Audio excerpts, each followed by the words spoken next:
Uh, so welcome back. I hope yesterday Ellen was finally held. सब ठीक ठाक हुआ. I think कुछ messages भी देख रहा था मुझे कि कुछ disruption भी हुआ था. Was it for everybody या only one or two people? Good afternoon, sir. Good afternoon. मैं कह रहा हूँ सबके दिक्कत हुआ था या एक आध जने का?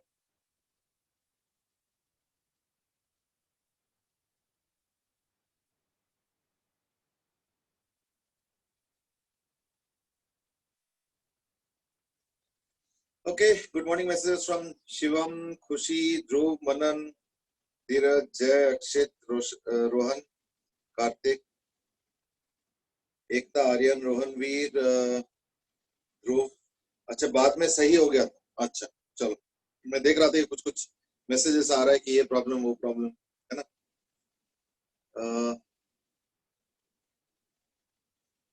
अक्षित से कि आपकी टाइमिंग बड़ी सही है. अनुज सर ने जैसे ही क्लास खत्म करी आपने पासवर्ड भेज दिया. तो अनुज सर का क्लास आज कुछ लंबा खींच गया था क्या? Yes, sir. ओह अच्छा, तभी. दिव्यांग से कि आपने असाइनमेंट और सीपीटी के आंसर की नहीं भेजी. अरे हाँ, देख रहे हो. चलो मैं असाइनमेंट का तो अभी भेज देता हूँ, है ना. असाइनमेंट का तो अभी आया था आज, तो मैं उसका तो अभी भेज देता हूँ. है या नहीं? हाँ है. बाकी सीपीटी का जो है भेजता हूँ. सीपीटी का ही भेज दूंगा. भेज देता हूँ.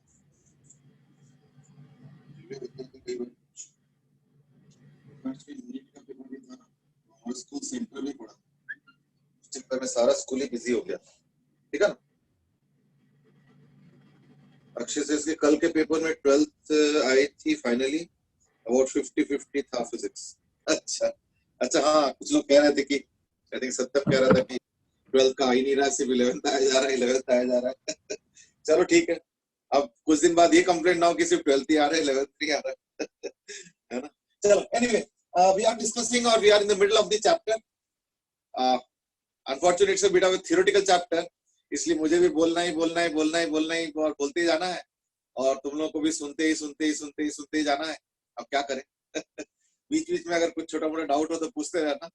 वैसे इस चैप्टर में डाउट बहुत ज्यादा होता नहीं.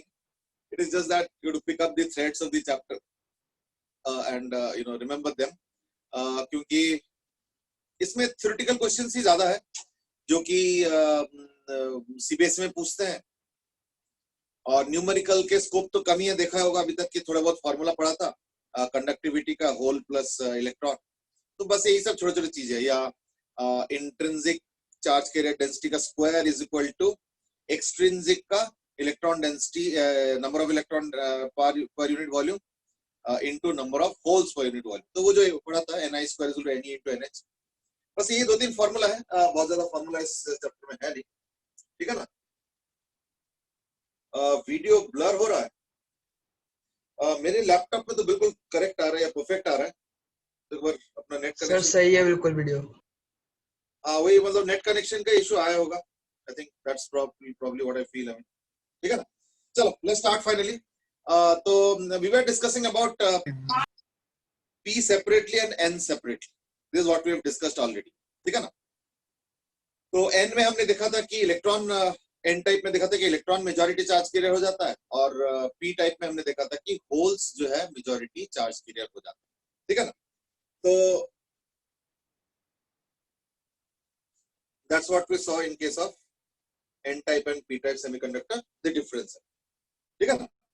अब हम लोग आज एक काम करेंगे. देखो मैंने पहले बोला इज दैट इंट्रिंसिक सेमीकंडक्टर यानी प्योर सेमीकंडक्टर बेकार है. एक्सट्रिंसिक में जो डोप्ड है वो n टाइप और p टाइप दो टाइप का है, वो भी एक्चुअली बेकार है. वो भी कहीं भी जो है यूज नहीं होता. ठीक है ना. So therefore what is generally used is this, and that is pn junction. So what is used is the junction semiconductor. So now we are starting what is called as junction semiconductor. ठीक है. जिसमें क्या है ना, एक n type है और एक p टाइप है, और वो ज्वाइन किया गया. बट अभी रुको, ये मत सोचो कि ज्वाइन का मतलब ये कि हमने फेविक्विक से जोड़ दिया. ठीक है ना. वो मत सुन लो. समझो, ये ज्वाइनिंग का मतलब फिजिकल ज्वाइनिंग होना चाहिए so that there is material continuity. क्योंकि अगर मान लो तुम दो ब्लॉक्स लेते हो, एक एन टाइप का ब्लॉक और एक पी टाइप का ब्लॉक, और अगर उनको जबरदस्ती प्रेस भी कर दोगे तो भी there will be very few points of contact. That is not is what is meant by material continuity. तो जनरली बनाया कैसे जाता है? जनरली हम लोग क्या करते हैं, मोल्टेन फॉर्म में लेते हैं, एक तरफ का एन टाइप वाला मटेरियल, एक तरफ का पी टाइप का मटेरियल, और दोनों को एक जगह पे फ्यूज कर देते हैं, इन द सेंस की ज्वाइन कर देते हैं, तो मटेरियल कंटिन्यूटी तभी बनता है। तो generally that is the way forward. अगर ऐसे करोगे तो इन दैट केस जंक्शन में कुछ इलेक्ट्रॉनिक फेनोमेना होगा। अब वो क्या है? देखो, यहाँ पे electrons are the majority charge carriers और यहाँ पे holes are the majority charge carriers when current is being conducted. Otherwise क्या है ना, यहाँ पे होल ज्यादा मौजूद है, वहां पे इलेक्ट्रॉन ज्यादा मौजूद। चलो ठीक है, तो जो इलेक्ट्रॉन्स है यहाँ पे और यहाँ पे होल्स है, तो ये होल तो इलेक्ट्रॉन ढूंढ रहे हैं आसपास से, तो ऑब्वियसली जो लास्ट वाला एटम है इस तरफ का, वो इधर के लास्ट वाले जो फ्री इलेक्ट्रॉन है उसको अट्रैक्ट करके अपने होल पे वो कर देगा, तो therefore the hole will now be satisfied. In the sense कि अब क्या हो गया ना, ये इलेक्ट्रॉन यहाँ पे थोड़ा सा मूवमेंट करके फिर ये पूरे बॉर्डर लाइन में मूव करेंगे और ये चलेगा फ्यू लेयर्स तक। यानी क्या होगा, फ्यू लेयर्स तक के इलेक्ट्रॉन्स, अब फ्यू लेयर तो बहुत पतला सा होता है, बट अब मैं कितना पतला बनाऊं, इसलिए मैंने ऐसे एक बना दिया। इसका मतलब कि इस लेयर का जो इलेक्ट्रॉन्स है ना, फ्री इलेक्ट्रॉन, जो एक्सेस फ्री इलेक्ट्रॉन्स है, वो इधर आ गया, तो ये लेयर का जो होल है वो बंद। यानी समझो, अगर मैं यहां से यहां तक का देखता हूं, ये वाला रीजन में, इस रीजन में क्या है, एन टाइप यानी फ्री इलेक्ट्रॉन्स मेजॉरिटी। अगर मैं यहां से यहां तक का देखता हूं, ये वाला, तो इस रीजन में क्या है ना, पी टाइप है, यहाँ पे होल्स मेजॉरिटी। यहाँ पे एक्चुअली देखा जाए तो कुछ भी नहीं। क्यों? क्योंकि एन वाले जो इलेक्ट्रॉन साइड था, वहां के जो फ्री इलेक्ट्रॉन है वो पी टाइप वाले साइड में आ गया, तो पी में होल था और एन में इलेक्ट्रॉन था, तो एन का इलेक्ट्रॉन पी में आ गया, तो होल बंद हो गया। तो यानी एन वाले में इलेक्ट्रॉन खत्म हो गया और पी वाले में होल खत्म हो गया, फ्यू लेयर्स तक। अब वो कितने लेयर तक, that is little difficult to say, may be 2 3 4 layers, 5 layers, जो भी है, ऐसे करके दोनों तरफ। तो therefore this small region interestingly has no charge carriers या almost no charge carriers। समझ लो, almost no charge carriers इस small region में। कोई चीज खत्म हो जाना या कम हो जाना को हम लोग कहते हैं डिप्लीट। डिप्लीट होना, डिप्लीट मतलब होता है कम हो जाना। तो यहाँ पे क्या होगा, ऑलमोस्ट खत्म हो गया सारा चार्ज कैरियर। यहाँ पे चार्ज कैरियर कौन है, फ्री इलेक्ट्रॉन्स, वहां पे चार्ज कैरियर कौन है, होल्स। पर ये जो छोटा सा रीजन बीच में फॉर्म हुआ है, ये वाला, इसमें अब कोई चार्ज कैरियर नहीं। So therefore, this region will now be called as depletion layer। ठीक है? अच्छा, एक चीज ध्यान रखना, कई बार एक गलत फहमी होता है, ये गलत फहमी नहीं होना चाहिए, मैं पहले क्लियर करना चाहूंगा, and that is like this, that देखो एन टाइप में, थोड़ा सा ध्यान से ये वाला लैंग्वेज सुनना, प्लीज डोंट थिंक कि एन टाइप में नेगेटिव चार्ज होता है, जी नहीं। और ना ही ये मत सोचो कि पी टाइप में पॉजिटिव चार्ज होता है, दोनों ही गलत है। तो फिर क्या है, एन टाइप भी अलग से न्यूट्रल है, it is just that conduction के लिए फ्री इलेक्ट्रॉन्स अवेलेबल है।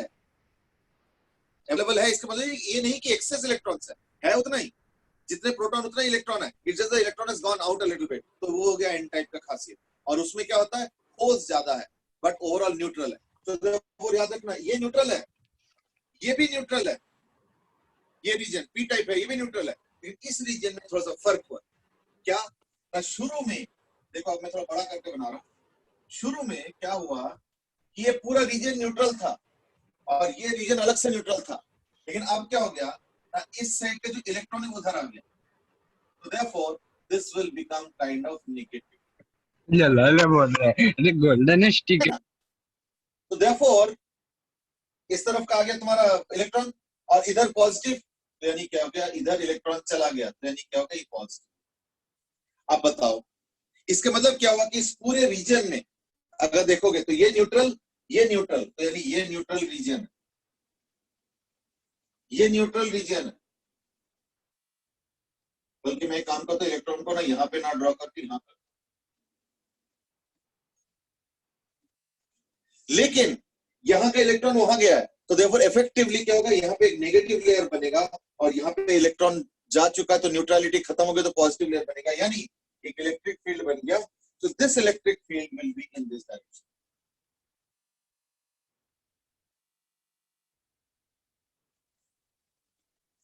So there will be an electric field produced in the direction of what? Na N type to P type. So direction of E क्या हो गया? Na N type to P type के direction में electric field हुआ. और ये जो layer है इसका एक थिकनेस है, that is called as depletion layer.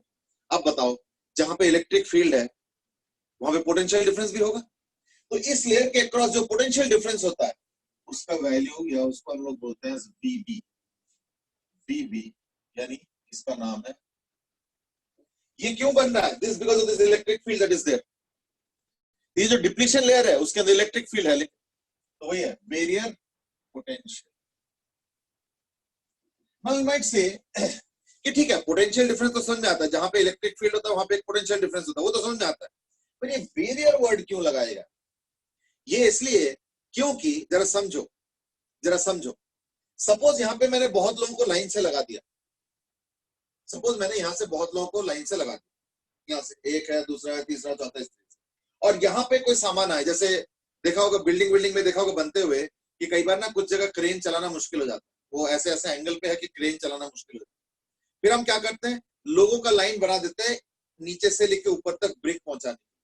कैसे करते हैं? नीचे वाला बंदा ब्रिक उठाता है और उसके ऊपर वाले को दे देता है. वो ऊपर वाला बंदा ऐसे पकड़ता है और वो उसके ऊपर वाले को दे देता है. फिर वो नीचे वाले का ब्रिक पकड़ के ऊपर वाला, यानी 1%, 2%, 3, 4, 5 करते करते देखना ये पूरा ऊपर तक पहुंच जाता है. यानी अगर मैं ब्रिक को एक फ्री इलेक्ट्रॉन समझूं तो यानी क्या हो रहा है ना, फ्री इलेक्ट्रॉन का एक पैसेज बन गया from here to the top 1% at a time. एक कुरियर की तरह समझ सकते. अब एक काम करता हूं, मैं बीच में 8-10 जन को हटा देता हूं. अगर मैं बीच में 8-10 जन को हटा दूंगा तो शुरू के जो ब्रिक्स है वहां तक तो पहुंच जाएंगे. फिर एक बंदा होगा जहां पे मान लो 10 का गैप है, वो यहां से वहां तक कैसे पहुंचाएगा? यानी ये एक ऑब्स्ट्रक्शन का काम कर रहा है. ऑब्स्ट्रक्शन का मतलब एक बैरियर या एक वॉल की तरह काम कर रहा है, और इसलिए इसका नाम दिया गया बैरियर पोटेंशियल. ये है तो पोटेंशियल डिफरेंस ही, कोई अलग से कुछ नहीं है, क्योंकि फील्ड है, ये फील्ड है, तो there is a potential difference. So there is nothing unusual. The only thing is that the name is given because this region actually acts like some kind of a speed breaker to flow of current. क्यों? क्योंकि current को अगर flow करना होगा तो electron को flow करना है. लेटर से इलेक्ट्रॉन यहां से यहां जा रहा है, तो यहां से यहां, यहां से यहां, यहां से यहां आराम से जाएंगे. क्यों? यहाँ तो फ्री इलेक्ट्रॉन्स है, यहाँ पे चार्ज कैरियर है, यहाँ पे भी चार्ज कैरियर है, होल्स है, कुछ तो है. यहाँ तो कुछ भी नहीं है, यहाँ कोई चार्ज कैरियर नहीं है. इसलिए यहां से करंट पास कराना मुश्किल हो जाता है. इसलिए इस पूरे ब्लॉक को अगर स्टडी करोगे तो करंट को यहां से यहां तक जाने में ज्यादा दिक्कत नहीं आता है. फिर यहां से यहां तक भी ज्यादा जाने में दिक्कत नहीं आता है. दिक्कत आता है यहाँ पे, क्योंकि यहाँ पे कोई चार्ज कैरियर नहीं है, तो करंट को पास कराना बड़ा मुश्किल हो जाता है. That is why this region is being somehow called as wall kind of. तो इसलिए इसको बोला जा रहा है बैरियर पोटेंशियल. ठीक है, पोटेंशियल तो है बट बैरियर यानी वॉल की तरह काम कर रहा है. That is right. अब जरा समझो लॉजिक. अगर मैं 2-3 जने बंदे को हटा दूंगा इस पूरे ब्रिक वाले एग्जांपल में, तो इन दैट केस एक बंदा जो है 2-3 को पार करा के किसी तरीके से वो ब्रिक को पहुंचा देगा. पर अगर मैं 15-20 लोगों को अगर हटा दूं बीच में से, तो यानी ब्रिक को पहुंचाना और मुश्किल हो जाएगा, क्योंकि अब तो मेरे लिए बड़ा मुश्किल हो जाएगा वो 15-20 लोगों का चीज पार करा के मैं ले जाऊं और फिर कंटिन्यूटी मेंटेन करना. यानी बेसिकली क्या है कि जितना नंबर ऑफ पीपल को तुम बीच में से हटा दोगे तो ईंटों को यानी ब्रिक्स को नीचे से ऊपर तक पहुंचाने में उतना ज्यादा डिफिकल्टी होगा. मानोगे? एनालॉगसली इसका विड्थ जितना ज्यादा होगा उतना कम करंट होगा, और इसका विड्थ जितना ज्यादा होगा, जितना कम होगा उतना ज्यादा करंट. सो देयरफॉर ये विड्थ इंपॉर्टेंट है. सो विड्थ ऑफ डिप्लीशन लेयर अगर बढ़ता है, ठीक है ना, और उससे क्या होगा, करंट कम हो जाएगा. विड्थ ऑफ डिप्लीशन लेयर अगर बढ़ेगा, कौन सा लेयर, ये वाला, ये लेयर अगर बढ़ जाए ना किसी वजह से, जैसे भी हो वो तो बाद में डिस्कस करेंगे, बट अगर इसका विड्थ बढ़ जाए, इन दैट केस क्या होगा, चाहे करंट इधर हो चाहे करंट इधर हो, कम हो जाएगा. और अगर विड्थ ऑफ डिप्लीशन लेयर में अगर रिड्यूस कर देता हूं तो क्या होगा, करंट बढ़ जाएगा. यानी कुछ ऐसे समझ सकते हो approximately that I will be inversely, proportional नहीं कह रहा हूं, inversely related to width of depletion layer.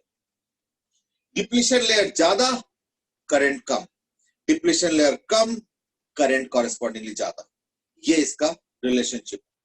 So therefore in this case depletion layer is playing an important role. ठीक है.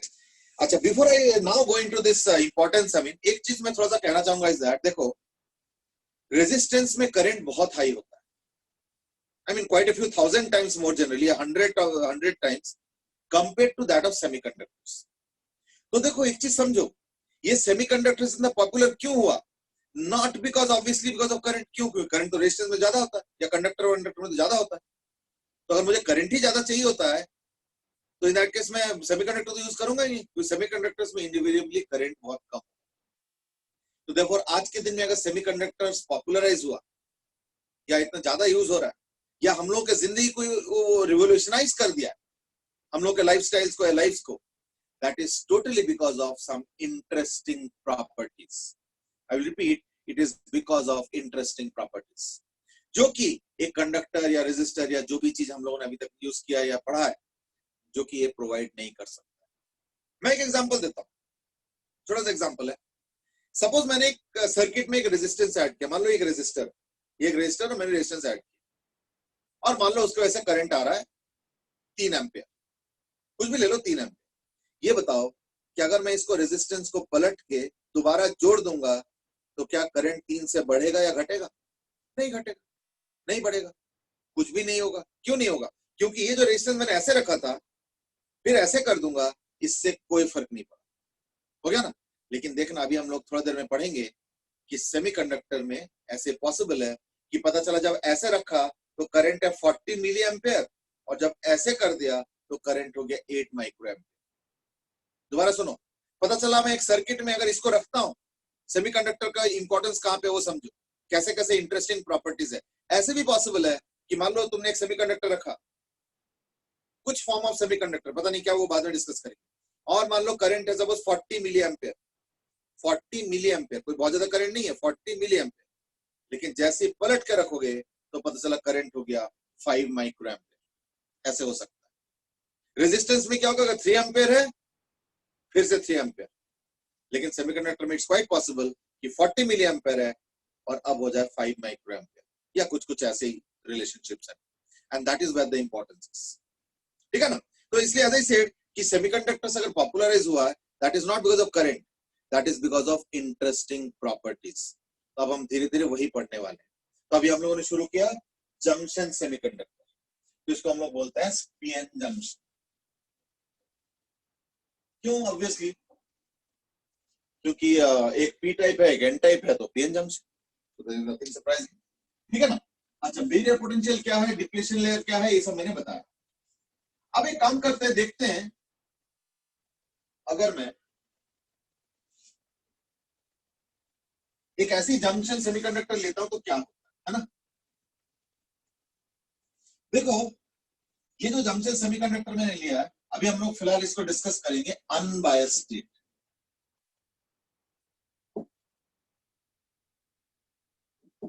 अनबायस्ड स्टेट का मतलब क्या हो? जब कोई बैटरी जोड़ा नहीं. देखते हैं, तो ये एन टाइप हो गया, पी टाइप हो गया, और ये डिप्लीशन लेयर. ये एन टाइप, पी टाइप, और जो डिप्लीशन लेयर है उसमें क्या होता है ना, इलेक्ट्रिक फील्ड है. हमने देखा था अभी थोड़ी देर पहले कि इलेक्ट्रिक फील्ड हो गया. इलेक्ट्रिक फील्ड के कारण एक बैरियर पोटेंशियल वगैरह. क्योंकि कोई बैटरी नहीं जोड़ा है तो करंट जीरो है ना. लेकिन अभी रुको, ये जो इलेक्ट्रिक फील्ड है, ये क्या करेगा? Electric field will carry electrons in the opposite direction to itself. यानी अगर कोई भी फ्री इलेक्ट्रॉन मिलता है इसको, या कोई भी इलेक्ट्रॉन मिलता है, तो क्या होगा ना, यहां से यहां इसको कैरी कर देगा. समझ ना? तो देयरफॉर ये इलेक्ट्रिक फील्ड क्या करेगा, यहां से इलेक्ट्रॉन्स को लेके इधर लेके आएगा, यानी इस तरफ इलेक्ट्रॉन को फ्लो कराएगा. ओके, तो अगर इलेक्ट्रॉन इधर फ्लो होता है यानी करंट इधर फ्लो होता है ना, this because of electric field, यानी due to electric field, electric field क्या हो रहा है देखो जरा, ड्यू टू इलेक्ट्रिक फील्ड क्या होगा ना, electrons will move from P to N, यहां से इलेक्ट्रॉन जाएंगे क्योंकि फोर्स उस पे इधर है, therefore current will flow from N to P. This current is called as ID, यानी drift current.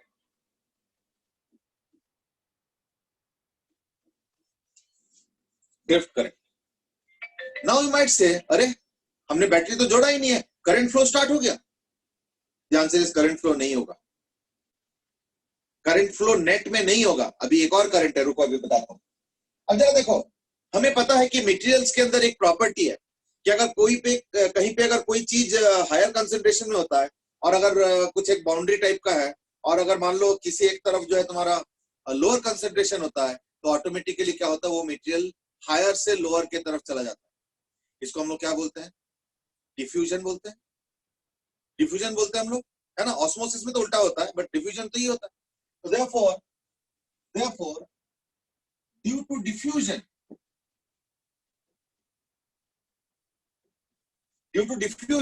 क्या होगा, देखो यहाँ पे हायर कंसेंट्रेशन ऑफ इलेक्ट्रॉन्स है और यहाँ पे लोअर कंसेंट्रेशन ऑफ इलेक्ट्रॉन्स है, क्योंकि यहाँ पे पी टाइप डोमिनेंट है।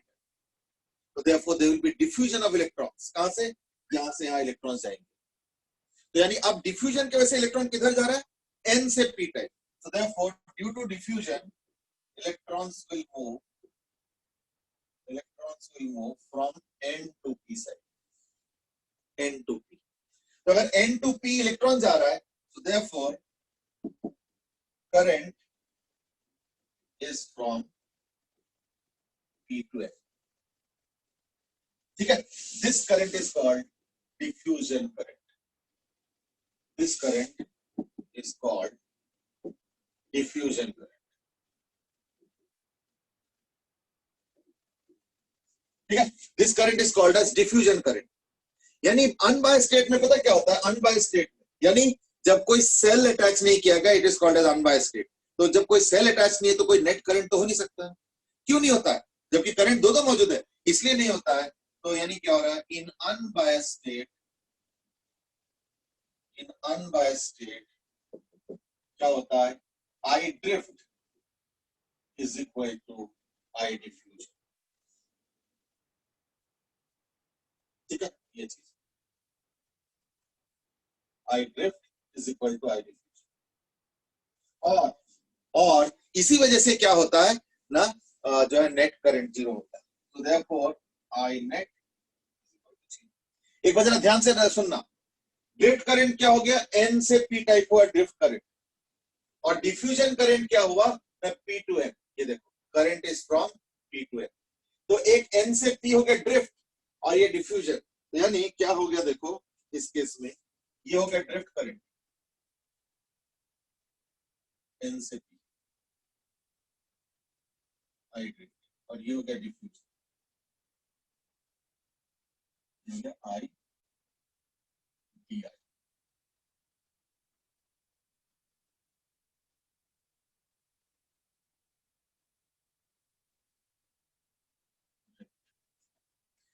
इसमें कुछ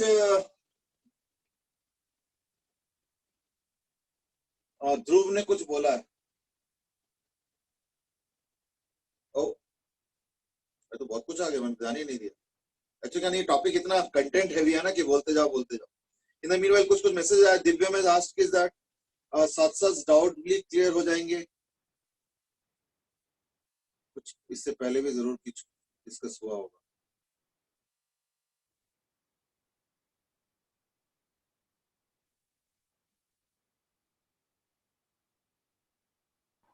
सर थोड़ा राइट हो जाओ।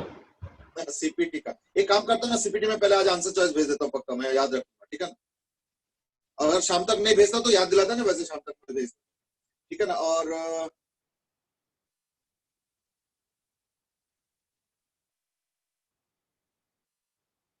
ध्रुव दास की जब मैंने साइट पर चेक करा तो उसमें 12th के कुछ पेपर थे जो बस डाउनलोड कर सकते थे PDF.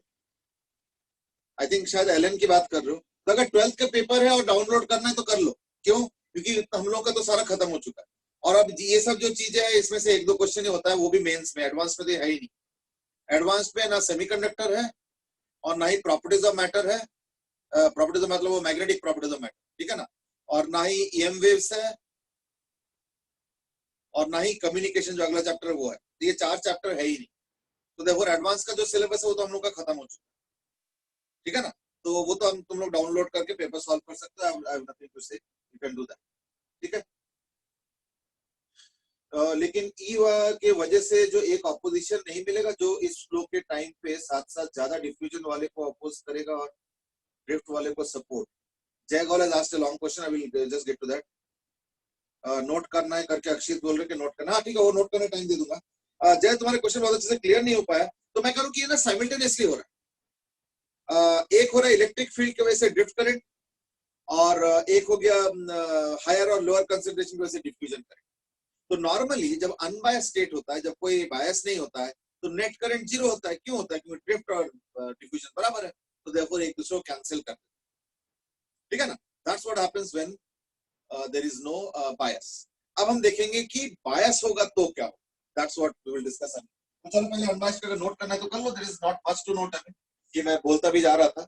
I hope that was good enough, ठीक है ना। तो ये हो गया unbias state. Drift is equal to diffusion. एक का डायरेक्शन उधर, एक का डायरेक्शन इधर, तो देयरफॉर नेट 0। अब हम देखते हैं बायस स्टेट।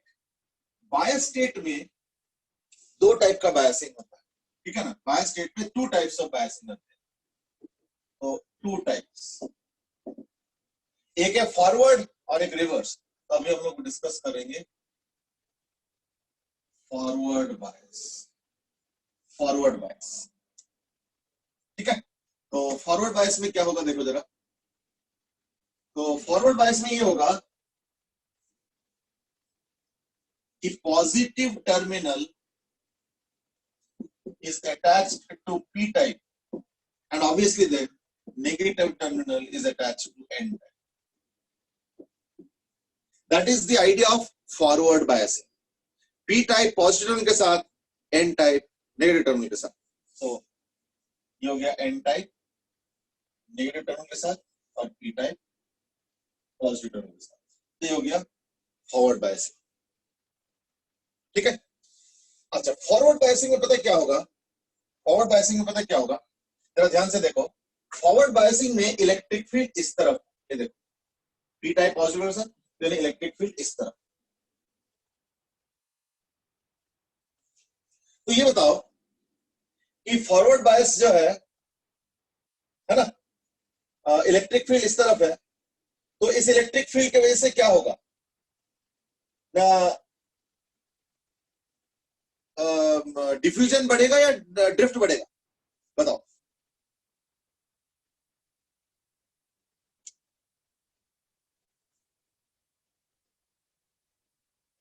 डिफ्यूजन बढ़ेगा या ड्रिफ्ट बढ़ेगा फॉरवर्ड बायस में? क्या होगा?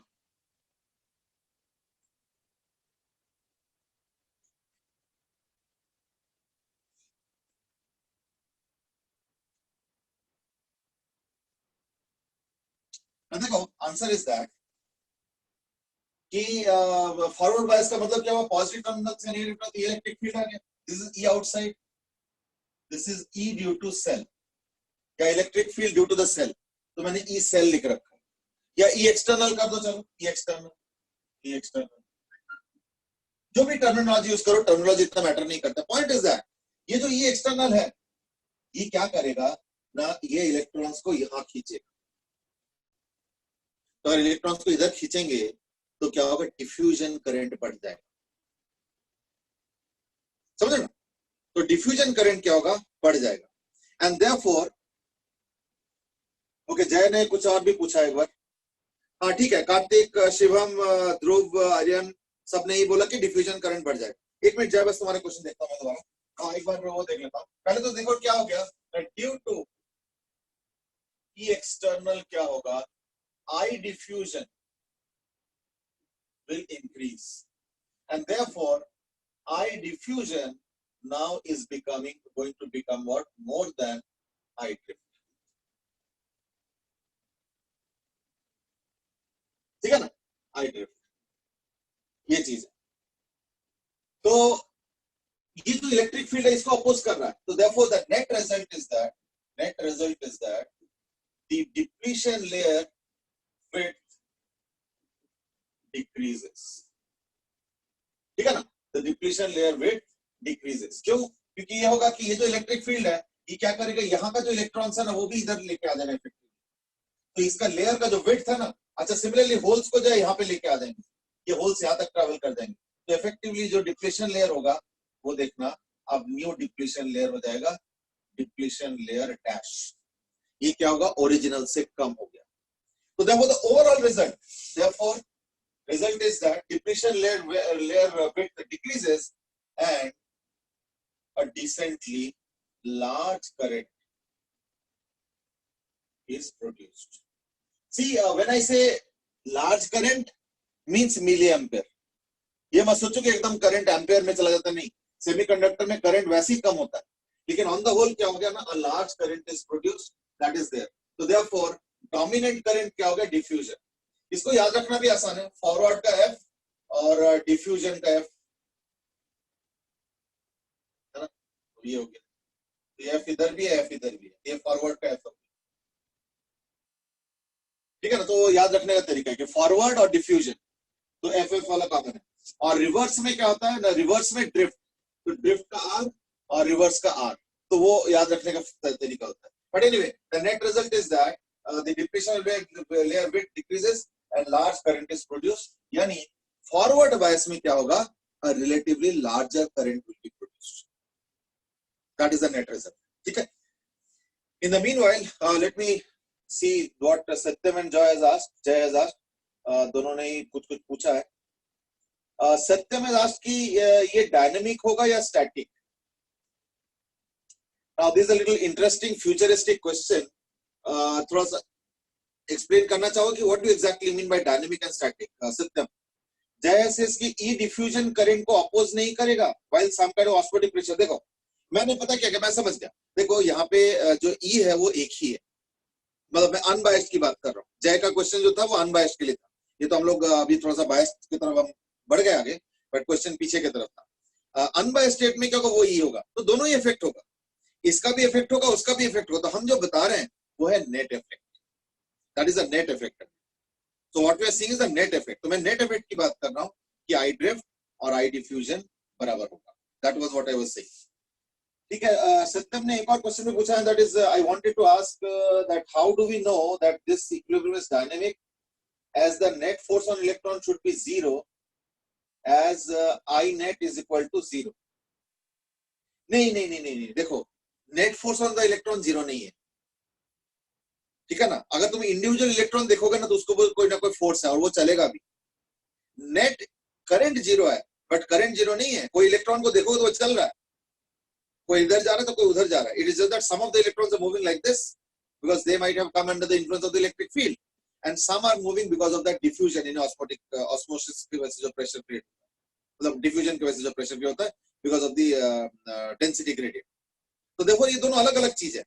तो कुछ इसके इन्फ्लुएंस में आ जाएंगे, कुछ इसको इन्फ्लुएंस में आ जाएंगे. तो ऐसा नहीं कि इलेक्ट्रॉन रेस्ट पे है, इलेक्ट्रॉन दोनों ही है, इधर भी चल रहा है इधर भी चल रहा है, पर नेट करंट जीरो आ रहा है. ये मेरे कहने का मतलब. So they will happen simultaneously, not that they will influence each other.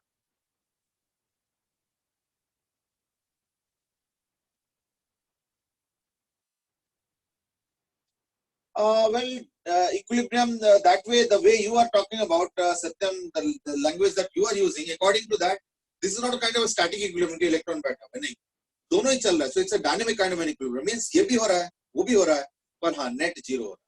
That's how. So you can call it as a dynamic equilibrium and not static in the sense कि सब बैठा हुआ है क्योंकि सब कुछ जीरो हो गया. नहीं, जीरो कुछ भी नहीं हुआ, ये भी है वो भी है, नेट जीरो हुआ है. ठीक है ना. तो मैं कमा भी रहा हूँ, खर्चा भी कर रहा हूँ, तो सेविंग्स जीरो है. लेकिन इसका मतलब ये नहीं कि मैं सब कुछ बंद कर दिया. फाइनेंशियल सब कुछ चल रहा है, कमा भी रहा हूँ खर्चा भी कर रहा हूँ, पर नेट जीरो आ रहा है, मतलब सेविंग्स का वाला पार्ट जो है जीरो आ रहा है. It's like that. ठीक है ना. तो चलो, so that was about your forward bias. Now let's look at reverse bias. तो रिवर्स बायस में क्या हो जाएगा, उल्टा. रिवर्स बायस में क्या हो जाएगा, ये होता है रिवर्स बायस। तो रिवर्स बायस में क्या होगा, ड्रिफ्ट को मदद मिल रहा है ना। तो रिवर्स बायस में क्या होगा, ड्यू टू ई एक्सटर्नल आई डिफ्यूजन इंक्रीज है, यहाँ पे क्या होगा, I drift increase. So therefore, I drift will be I greater than I diffusion, and then net result is that the depletion layer width increases, and large current is produced, and hence a small current is produced. तो क्या होता है ना, dominant current में क्या होता है ना, रिवर्स बायस में जो डोमिनेंट करंट होता है वो होता है आई ड्रिफ्ट। तो रिवर्स बायस में आर और आर, ये याद रखने का तरीका है। वैसे तो लॉजिक से तो पता चल ही गया क्या हो रहा है, तो इस बार उल्टा हो जाएगा। इस बार क्या होगा ना, I drift will become the dominant current, ठीक है ना। तो therefore will become the dominant current, लेकिन क्योंकि डिप्लीशन लेयर वेट बढ़ जाता है, so the currents are very small, so therefore a very small current is produced in the reverse bias case, ठीक है ना। चलो, so that was the discussion. I mean, और इसके एक ग्राफ बनेगा। By the way, these materials do not follow any kind of Ohm's law. In fact ohms law follow करने वाले सर्किट्स बहुत कम होता है। क्लास 10th में सिर्फ ओम्स लॉ ही हम लोग पढ़ते हैं, तो उससे ना एक मेंटल बायस हो जाता है कि as if Ohm's law is some kind of a universal kind of a law in circuits and all, not at all. Ohm's law ज्यादातर मटेरियल्स फॉलो नहीं करता है। Ohm's law is being followed by minuscule percentage of materials which are called as ohmic conductors. बाकी non conductors तो Ohm's law follow करता ही नहीं है कभी भी, that's number one. और number two is that even within conductors also there is a huge amount of variation, and only some of them are approximately linear, that is v by I is equal to constant, जिसको हम लोग resistance बोलते हैं। So that's how, तो like Ohm's law यहाँ पे कुछ खास फॉलो नहीं होता है। और अगर मैं फॉरवर्ड और रिवर्स बायस का डायग्राम बनाऊंगा करंट में, तो काफी अंतर हो जाता है, और उस चक्कर में क्या होता है, ग्राफ जो बनता है वो देख लो, this is how it is.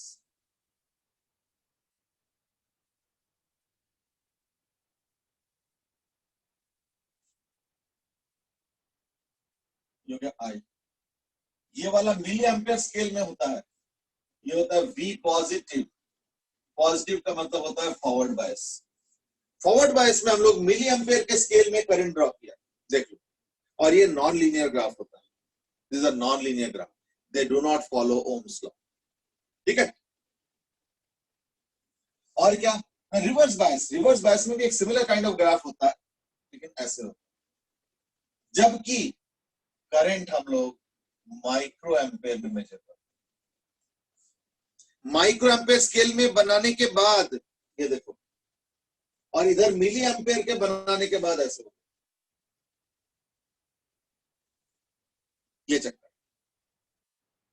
फिर क्या होगा ना, माइक्रो एम्पेयर में करंट बढ़ता जा रहा है ना, थोड़ा तो बढ़ ही रहा है, पर बहुत मिनिस्क्यूल बढ़ता है, देखो थोड़ा सा बढ़ा। फिर एक स्टेज आता है जब ये ब्रेक डाउन पे आ जाता है, जब काफी ज्यादा वोल्टेज हम लगा देते हैं ना, तो ब्रेक डाउन हो जाता है, यानी सडनली। इसको हम लोग कहते हैं एवलांच ऑफ इलेक्ट्रॉन्स। एवलांच का जो लिटरल मीनिंग होता है वो होता है जैसे पहाड़ों में होता है ना, बर्फ जमता है, तो कई बार क्या होता है, बर्फ का हाइट बढ़ता रहता है, बर्फ का जो वो बढ़ता रहता है। तो एक स्टेज आता है जब इतना ज्यादा मैसिव वजन हो जाता है बर्फ का कि वो जो है ना स्लिप करके पहाड़ों में गिर जाता है। तो यानी पूरा बर्फ के huge amount of ice melts and slips down the this thing hill slopes, so that is called as avalanche, उसको avalanche कहते हैं। तो यहाँ पे भी इसको avalanche बोला जाए, यानी सडनली रश ऑफ इलेक्ट्रॉन्स। तो क्या हो रहा है ना, देखो इलेक्ट्रॉन्स, करंट बहुत कम है पर हम वोल्टेज बढ़ाते जा रहे हैं, देखो वोल्टेज बढ़ाते जा रहे हैं, वोल्टेज अगर हम बढ़ाते हैं तो फील्ड भी बढ़ता जा रहा है, साथ में ध्यान रखना। तो फील्ड बढ़ता जा रहा है। एक स्टेज में क्या होता है कि बिल्कुल इलेक्ट्रॉन्स को एटम में से निकाल के सडनली रश ऑफ इलेक्ट्रॉन्स हो जाता है। What is similar to what is seen in lightning. Lightning में भी यही होता है कि लाइटनिंग सडनली क्यों होता है, क्योंकि वो जो फील्ड है, जो क्लाउड्स जहाँ पे चार्ज होता है या अर्थ में इंड्यूस चार्ज, तो उसकी वजह से क्या होता है, इलेक्ट्रिक फील्ड होता है। वो इलेक्ट्रिक फील्ड का वैल्यू बढ़ते जब थ्रेशोल्ड वैल्यू के पास आ जाता है, जिसको हम लोग कहते हैं ब्रेक डाउन वोल्टेज, उसके बाद क्या होता है, suddenly large amount of current flow करता है, and that is what is lightning. तो same here also, suddenly there is a huge rush of current, so therefore this voltage at which a breakdown happens, this is called as VBR, और ये हमेशा reverse bias में होगा. So this will be called as breakdown voltage. ठीक है. और ये देखो पैर जैसे देखने में होता है ना, तो इस पॉइंट को, इस सेक्शन को हम लोग कहते हैं नी पॉइंट. और इस वोल्टेज का एक और नाम भी है, that is called as knee voltage. ये अलग अलग टर्मिनोलॉजी है. I think you should be getting comfortable with it. जय रीफ्रेज द क्वेश्चन. हम ये बोल रहे थे कि आई ड्रिफ्ट या आई डिफ्यूजन इंक्रीजेस, वो सही है क्या? क्योंकि अगर हम करंट ड्यू टू डिफ्यूजन बोलेंगे वो ऑलमोस्ट उतना ही नहीं रहेगा. Won't we just get a current in the same current as IDI? ये ना क्वेश्चन जितना लंबा होता है ना उतना कम समझ में आता है. As IDI in the same direction. चलो मैं एक बार थोड़ी देर बाद पढ़ता हूँ. I am not able to get much out of the question. हमें एग्जैक्टली प्रिसाइजली क्या पॉइंट पे वो चल रहा है, थॉट चल रहा है. I am not able to get it clearly. पढ़ा मैंने, एक दो बार पढ़ा है ना, but I am not getting it. चलो ठीक है. In the meanwhile you can ask, keep it pending, let me see. तो यानी क्या हो रहा है, देखो फॉरवर्ड बायस में देखो मिली एम्पियर स्केल में करंट कैसे होता है, और माइक्रो एम्पियर में देखो जरा कितना current. You can imagine the difference of the current levels in forward and reverse. And that is what I was saying a little bit earlier. इसका मतलब क्या हुआ कि अगर एक सर्किट में अगर मैं रखूंगा इसको, ये पीएन जंक्शन को ऐसे, तो अगर मान लो करंट मिली एम्पियर में, क्यों हो सकता है फॉरवर्ड बायस में. तो ऑब्वियसली फॉरवर्ड बायस के बाद अगर मैं इस चीज को ऐसे उल्टा रख दूंगा तो वही चीज रिवर्स बायस में आ जाएगा. अब क्या होगा, current will suddenly drop. Milli ampere से माइक्रो मिली एम्पियर के डिसेंट वैल्यू से मान लो पता चला 40 मिली एम्पियर से पता चला 2 माइक्रो एम्पियर आ गया. यानी पता कितना बार हो गया, कितना गुना हो गया.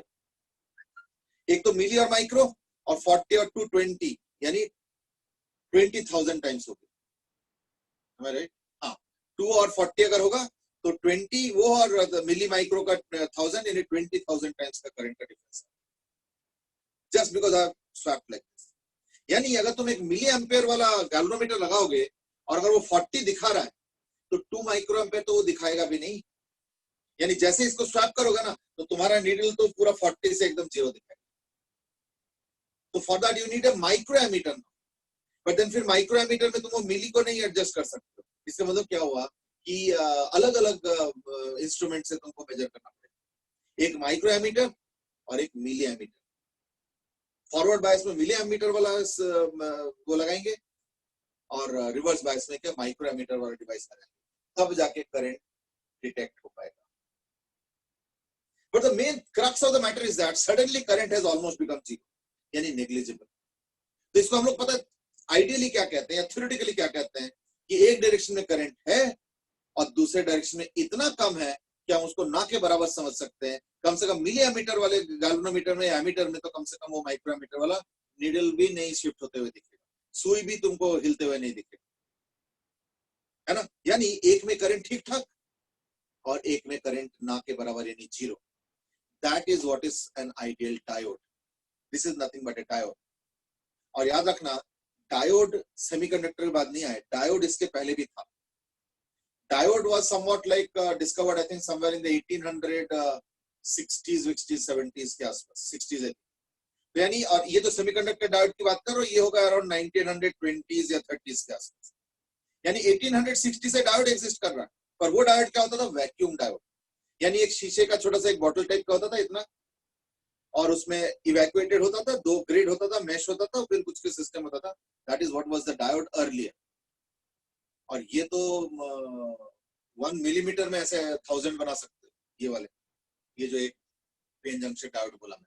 आजकल तो सेमीकंडक्टर के अंदर 1 मिलीमीटर के अंदर ऐसे हजारों डायोड, इतना मिनिस्क्यूल लेवल पे आज के दिन में सर्किट्स बन चुके या बनाने का आजकल टेक्नोलॉजी है.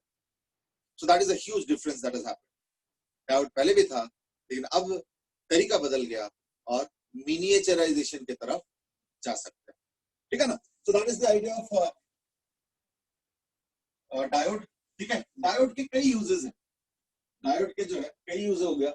यानी एक जनरल डिस्क्रिप्शन में डायोड क्या हो गया, एक जनरल डिस्क्रिप्शन में डायोड ये हो गया, फॉरवर्ड बायस में डिसेंट करंट, रिवर्स बायस में ना के बराबर यानी zero current. That is what is meant bye an ideal diode. ठीक है, यूज कहां पे है ना. तो यूज कहां पे है ना.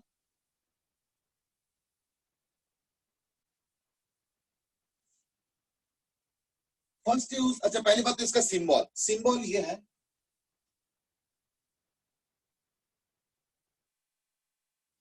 ये इसका सिंबल है. ये एरो टाइप का दिख रहा है ना, यानी इस डायरेक्शन में ये हो गया फॉरवर्ड बायस करंट.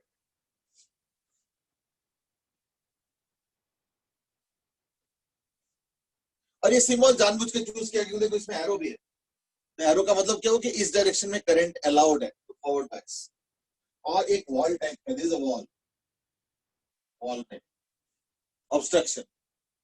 और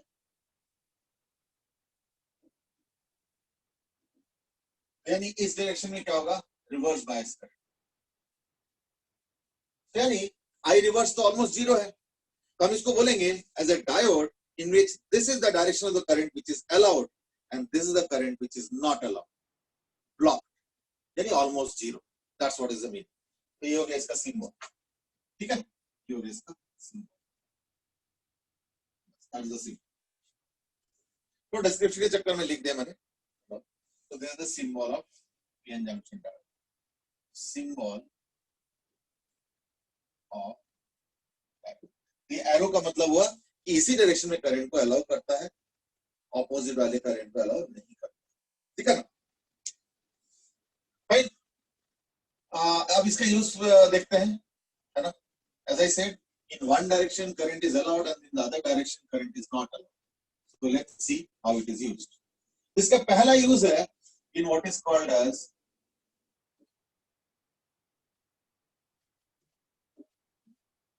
रेक्टिफायर. रेक्टिफायर, रेक्टिफायर का मतलब क्या होता है, एसी को डीसी बनाना. तो to convert AC to DC. By the way, वैसे तो अब काफी डिस्कशन हो चुका है इसलिए तुम लोगों को पता हो चुका है, ऑलरेडी मालूम ही होगा, बट फिर भी मैं एक सवाल पूछना चाहूंगा, is that what is this.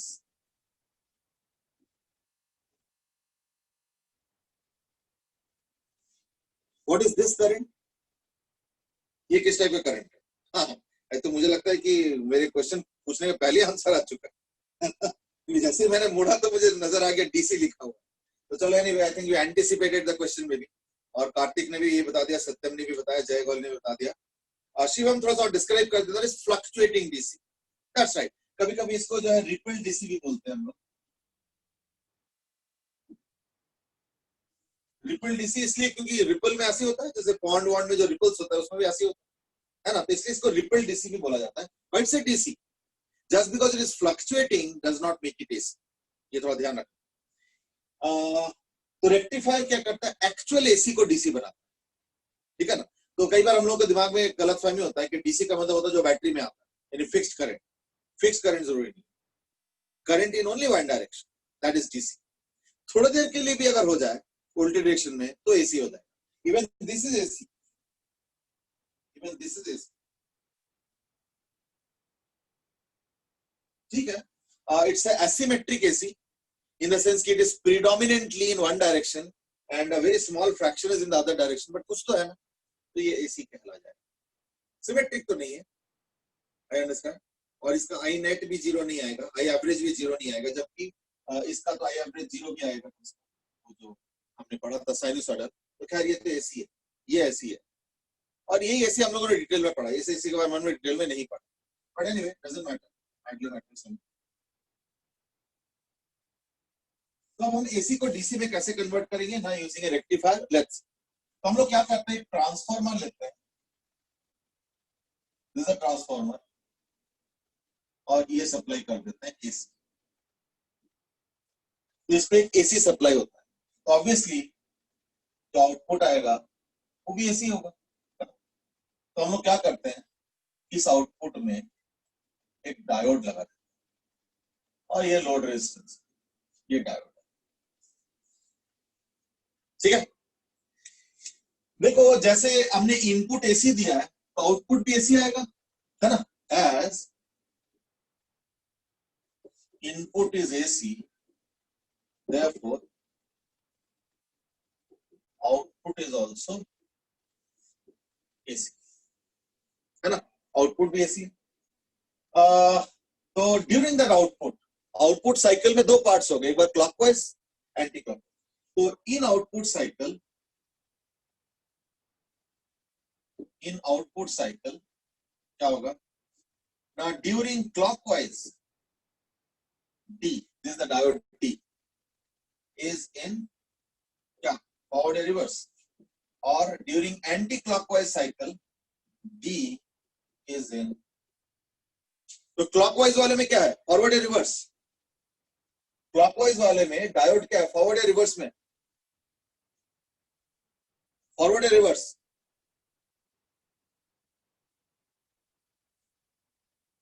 ठीक है, Shivam has given the right answer, reverse. एक दो आंसर आए, ठीक है, ध्रुव ने भी ये बोला रिवर्स, तो यानी क्या हो गया, ये हो गया रिवर्स बायस, ये हो गया फॉरवर्ड बायस, तो यानी क्लॉकवाइज साइकिल बंद हो जाएगा और anti clockwise part of the cycle क्या होगा, मेंटेन होगा। तो अगर मैं एंटी क्लॉकवाइज को लेट्स से पॉजिटिव मानता हूं, सपोज अगर इसको पॉजिटिव मानो और क्लॉकवाइज को नेगेटिव मानो, ये कोई जरूरी नहीं है, बट जनरली हम लोग कन्वेंशन ही फॉलो करते हैं। तो दैट केस क्या होगा, देखो कि अगर ये output without diode, output without D क्या है ना, ये ठीक है, और output with D, output with diode, तो क्या आ जाएगा,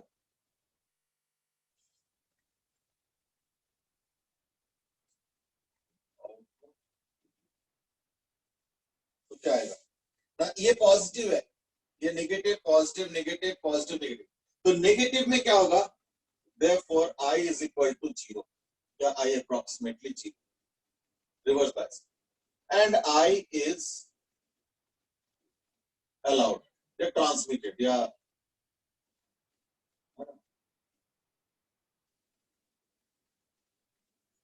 तो यानी ऐसे, ये भी ऐसे,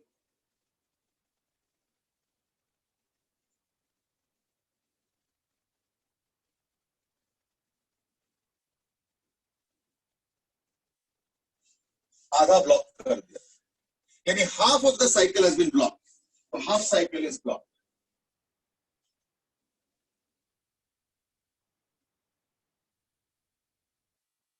this may be an issue, you might say आधा तो ब्लॉक कर दिया, आधा ब्लॉक तो हो गया, लेकिन डीसी तो हुआ ना, क्यों, ये देखो पॉजिटिव फिर जीरो, फिर पॉजिटिव फिर जीरो, फिर पॉजिटिव फिर zero and so on.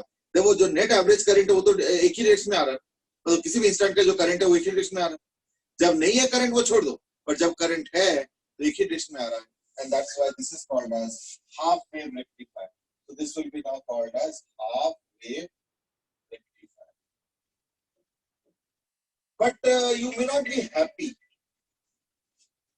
thing is that you may not be happy with this, क्यों, बोला आधा तो अपना खराब कर दिया आपने, ये वाला तो हट गया, और ठीक है हट गया, तो इससे क्या होगा, थोड़ा एफिशिएंसी डाउन होगा और जो एवरेज पावर आउटपुट होगा वो भी थोड़ा डाउन होगा, बस इतना ही तो है और तो कुछ नहीं, ठीक है, that I agree, but the point is that ठीक है, आई मीन अगर मान लो पावर आउटपुट लो चाहिए, अगर मान लो कोई हाई पावर डिवाइस नहीं चाहिए, तो कोई हल्का सा लो पावर आउटपुट डिवाइस चाहिए, तो दिस ओके, हमें क्योंकि ये ना सिंगल डायोड से मैनेज हो जाता है। बट सपोज इसे नहीं ऐसे थोड़ी हम करेंगे, हम तो पूरे साइकिल चाहिए, पूरे साइकिल के एसी का डीसी होना चाहिए, तो अगर ऐसे चाहते हो तो that case the device will be called as full wave rectifier. तो अभी हम लोगों ने जो डिस्कस किया वो है half wave rectifier. Half wave rectifier में एक ही डायोड यूज किया गया है and that is D, diode D, ये हो गया हाफ वेव रेक्टिफायर, ठीक है। लेकिन फुल वेव में देखते हैं क्या है ना,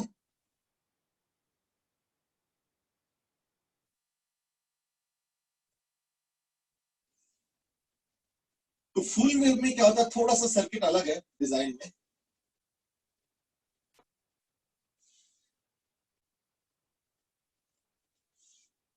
फुल वेव में क्या करते हैं हम लोग, एक डायोड D1 यूज करते हैं और एक डायोड D2 यूज करते हैं,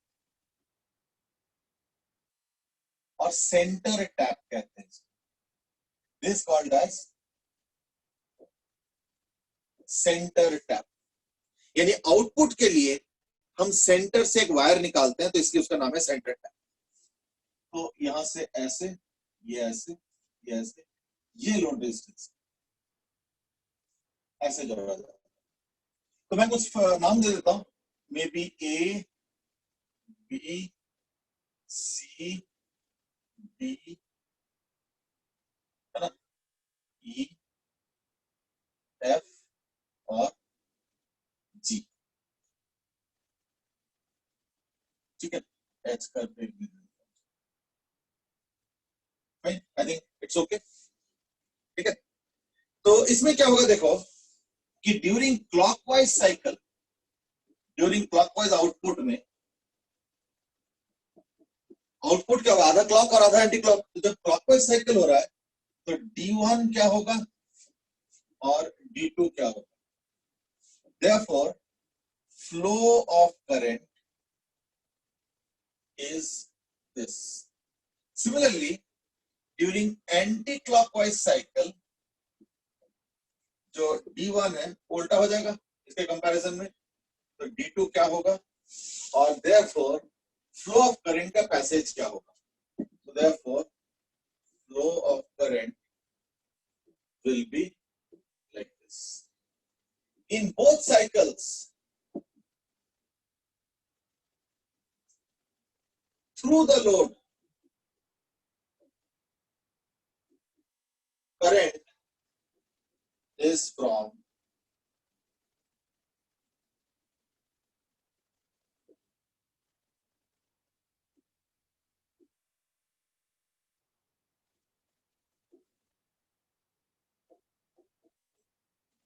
ठीक है, इसको कॉपी करो, इसको फटाफट कॉपी करो, तब तक जो है ना, और इसके एक दो फिल इन द ब्लैंक्स भी कर लो, तब तक मैं जो है ना इसका जो अटेंडेंस ले लेता हूँ।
Okay, I just read Jay your question again, so let me read it.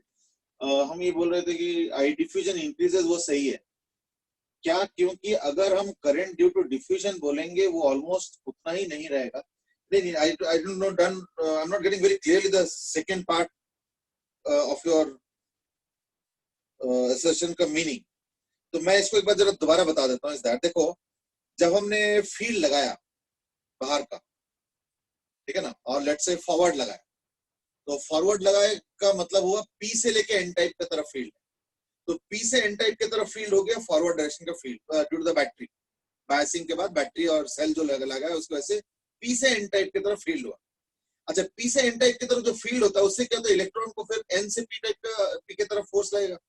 तो ये जो एन टाइप के जो फ्री इलेक्ट्रॉन्स है वो अब क्या होगा, उसके वजह से ट्रैवल करने लगेंगे towards the P type.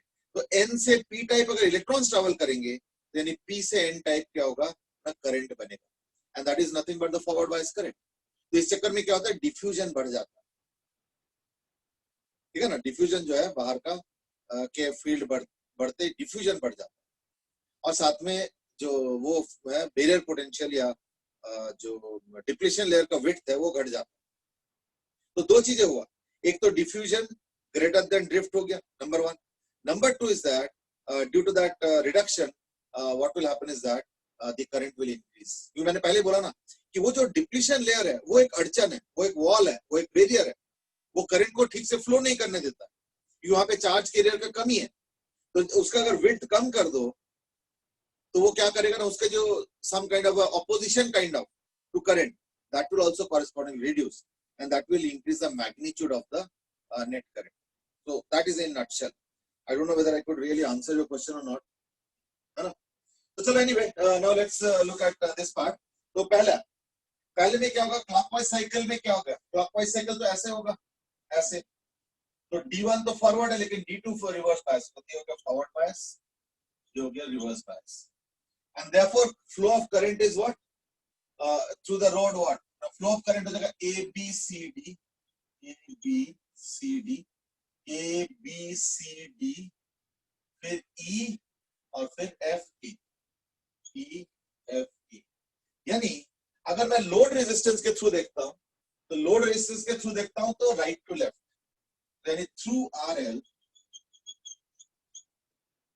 RL अगर मैं देखता हूं तो क्या हो रहा है, राइट टू लेफ्ट. ये लोड रेजिस्टेंस है. तो यहाँ पे करंट ऐसे गया था, है ना, ऐसे ऐसे ऐसे ऐसे किया. तो ये हो गया डायरेक्शनल करंट. मैं फिलहाल दिखा नहीं रहा हूँ कि कहीं बदल ना जाए लास्ट में. तो ये एंटी क्लॉकवाइज साइकिल हो गया ऐसे. एंटी क्लॉकवाइज साइकिल में क्योंकि D2 इज फॉरवर्ड बायस, मैंने D2 लिखा नहीं बट ऑब्वियस था, सो एवरीबॉडी अंडरस्टूड. तो D2 हो गया फॉरवर्ड बायस और D1 reverse bias. So like D1 is in reverse bias now और D2 हो जाएगा फॉरवर्ड बायस.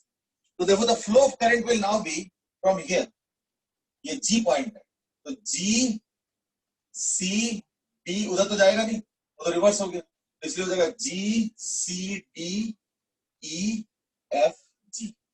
यानी G C D G C D E F G.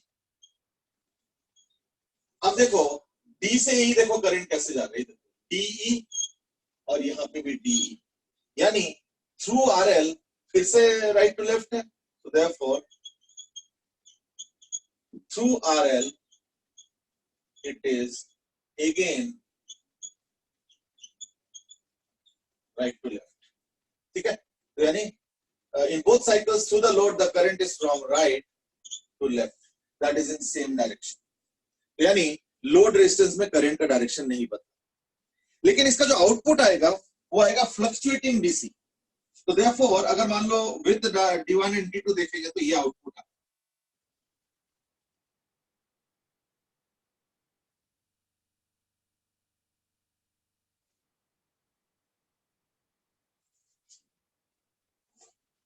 Yeah.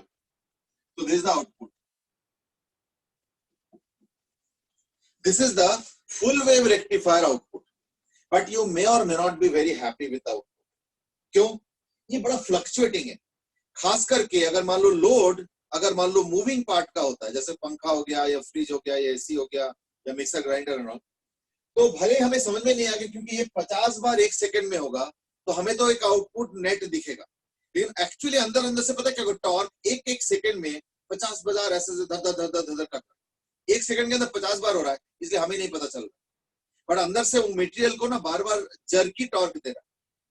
देखो एक चीज को अगर कंटिन्यूअसली ऐसे टॉर्क देगा ना तो उसका लाइफ ज्यादा होता है, और अगर यही टॉर्क ऐसे ऐसे ऐसे ऐसे ऐसे ऐसे करके दोगे बार बार बार बार बार बार ऐसे करके, तो उससे मटेरियल के अंदर धीरे धीरे क्रैक प्रोड्यूस होने लगता है और मटेरियल का लाइफ क्या होता है, रिलेटिवली कम होता है। इसलिए आउटपुट तो आ गया, डीसी भी आ गया, but I may not be very happy with output. तो हम लोग क्या करते हैं, फिर हम लोग क्या करते हैं इस आउटपुट को, आपको समझ में आ गया होगा, फिर हम लोग क्या करते हैं इस आउटपुट को, इसको हम लोग कहते हैं कैपेसिटेटिव सप्लीमेंटेशन। इसका मतलब क्या हुआ कि अब हम क्या करते हैं, पैरेलल में कैपेसिटर डालते हैं, तो इसका जो करंट है ये राइज भी करेगा डिप भी मारेगा, लेकिन पता है क्या होगा, कैपेसिटर में भी यही होगा। तो क्या होता है, जो जब डिप मारता है ना तो कैपेसिटर क्या करेगा, अपना चार्ज को रिलीज कर देगा। तो जब जब इसका करंट बढ़ रहा है तो कैपेसिटर में चार्ज स्टोर हो रहा है, और जब करंट घटेगा तो क्या होगा, इसके थ्रू जब करंट घटेगा तो कैपेसिटर क्या करेगा, अपना चार्ज को जो है इसके थ्रू रिलीज कर देगा। तो इससे क्या होता है ना, आउटपुट थोड़ा सा स्टेबिलाईज होता है, इतना ज्यादा फ्लक्चुएटिंग नहीं होता है। तो इससे क्या होता है, नाउ द आउटपुट मॉडिफाइज। तो अगर कैपेसिटिव सप्लीमेंटेशन करोगे तो आउटपुट थोड़ा सा मॉडिफाई हो जाएगा। पहले ऐसे था, लेकिन अब पता है कैसे हो जाएगा, अब थोड़ा सा चीजें मॉडिफाई होगा, अब ये थोड़ा सा ऐसे हो जाए, अभी भी फ्लक्चुएटिंग है लेकिन थोड़ा सा इंप्रूव हुआ है। देखो फ्लक्चुएटिंग इतना धड़ धड़ धड़ से नहीं हुआ, थोड़ा सा। अगर इससे पावरफुल कैपेसिटर और यूज करोगे, जितना ज्यादा पावरफुल कैपेसिटर यूज करोगे उतना पता है क्या होगा, फिर ऐसे होने लगे, देखो ऑलमोस्ट डीसी होगी। So that's how we can not correct exactly but improve the quality of the output DC। जैसे हम लोग तो आइडियली ये चाहते हैं, क्यों, इसी से सबसे अच्छा लाइफ होता है, जो भी अप्लायंस या अपरेटस यूज कर रहे हो उसके बेसिस, मतलब उस करंट पे रन कर रहे हो। तो अगर मान लो फ्लक्चुएशन ऑफ करंट कम होता है तो life increases. So therefore, instead of using the thing directly, what we do is that we keep a capacitor in parallel, so that when the current of the resistor dips, the capacitor starts releasing charge and therefore adds to the current overall, ठीक है ना, and thereby increasing the current a bit। तो in that case क्या होता है, improve हो जाता है, तो इतना ज्यादा dip नहीं मार रहा, तो कम, और ज्यादा capacitor तो और close। So like as you ideally क्या होना, infinite capacitor यूज करो तो क्या होगा ना, current लगभग same। तो infinite means a large capacitor, ठीक है ना। So that is what is done, I mean. So that is one of the uses of semiconductor diodes. In fact, now you must have realized कि अगर मैं मान लो diode, चलो तो मिटा दिया, डायोड के जगह मैं वहां पे एक रेजिस्टर यूज करता तो क्या होता, कुछ नहीं, रेजिस्टर को यूं पलटते, सेम करंट, नो डिफरेंस। लेकिन डायोड में क्या हुआ, जैसे पलट दिया तो क्या होगा, हेरा फेरी होगी, या इसके प्रेजेंस में क्या हुआ ना, करंट का नेचर आउटपुट का जो है बदल गया। So these are some interesting and fascinating properties which are there in case of semiconductors, जो कि जो है तुम्हारा नॉर्मल कंडक्टर में नहीं होता है, और तभी जो है इतने सारे सेमीकंडक्टर्स इतना पॉपुलराइज हुआ है। और आज के दिन में हम लोगों के लाइफ में तो almost we can not do without semiconductors, है ना। मोबाइल से लेके कंप्यूटर से लेके हर चीज जो है आज के दिन में सेमीकंडक्टर से ही चल रहा है, ठीक है। चलो आई थिंक